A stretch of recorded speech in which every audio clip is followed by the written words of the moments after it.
Muñeco, are you gonna come? Are you gonna come, Muñeco? So what better way to bring back the summer vibes into our homes than with these cute succulent terrariums? I mean, come on, look at these. Now, I definitely did not inherit my mom's love for plants. Growing up, because of my mother, my house was surrounded with an abundance of plants, where to me it sometimes looked tacky, but hey, she loved it, whatever. But for me to remember when to water them, how often, same thing, whether there should be in direct sunlight or not, it just wasn't my thing. I admired them from afar, but that's that. Okay, move on. But then succulents came, you know, around with that big boom, that popularity, and I became obsessed. I hopped onto the bandwagon. And so everywhere I go, I see them, and I just had to buy them. All different sorts, and they're really affordable. I've seen them in all different price ranges, but I buy the ones that are like $3-4, and those are good enough for me. They're just so different from the traditional houseplant that, you know, I'm used to, so that's why I love them so much. For those of you that don't know, succulents are this fleshy and swollen plant that you see here. Its appearance is characteristic of its water retention, since most of them come from dry climates, forcing them to go long periods of time without rainfall. So because of this, they are really hard to kill. They require little maintenance, which is the ideal non-human living thing that we could really benefit from in our homes or in our daily spaces.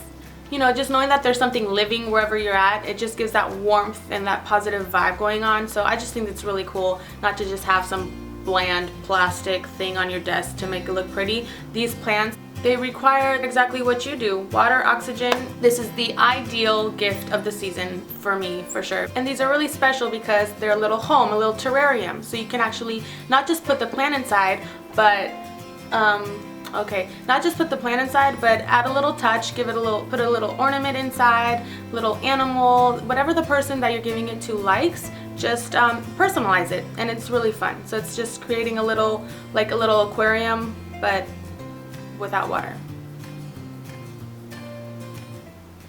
Yeko, this is your house, huh? Okay, he just has to get into the spotlight. I love you. There. That's good. See? Oh, you felt that. Tickle, tickle, tickle, tickle. Okay, so for that extra pop of color, I found this really neat pink shrub that is not a succulent, but it still requires very little water. And I love that I found this beautiful gold geometric terrarium. It's simple, yet provides a modern touch to any space that it's in.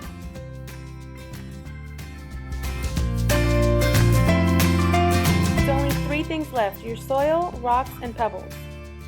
So you're going to start off with your first layer of rocks, big or small, and this just allows adequate drainage for any excess water. And then move on to your soil, preferably cactus mix soil, but personally I've used the regular garden soil or dirt, and my succulents have survived just perfect in the past. Oh, and be super gentle with these because they can be really fragile. I've had them fall apart with the lightest touch, so just be extra careful when you're getting the roots nice and snug in the soil. Okay, so you're almost done. Just the final touch of getting the top layer of pebbles on there, and it's helpful to use a spoon, so just keep that in mind. I didn't think to have it right at this moment, but it's really helpful.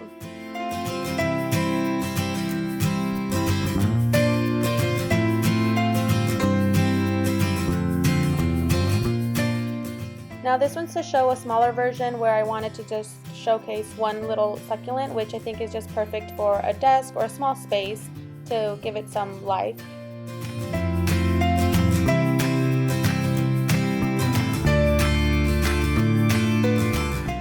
So overwatering can definitely kill your plant, like trust me, I've learned from the past. So just a few sprays whenever you notice the soil is extremely dry is just enough. So I hope you saw how fast and easy they were to make. You make it with lots of love, and the time you spent with it makes it so much more special that I'm sure that anybody you will give it to will really appreciate and cherish it. So thank you so much for watching. I really hope you enjoyed this video. Until next time.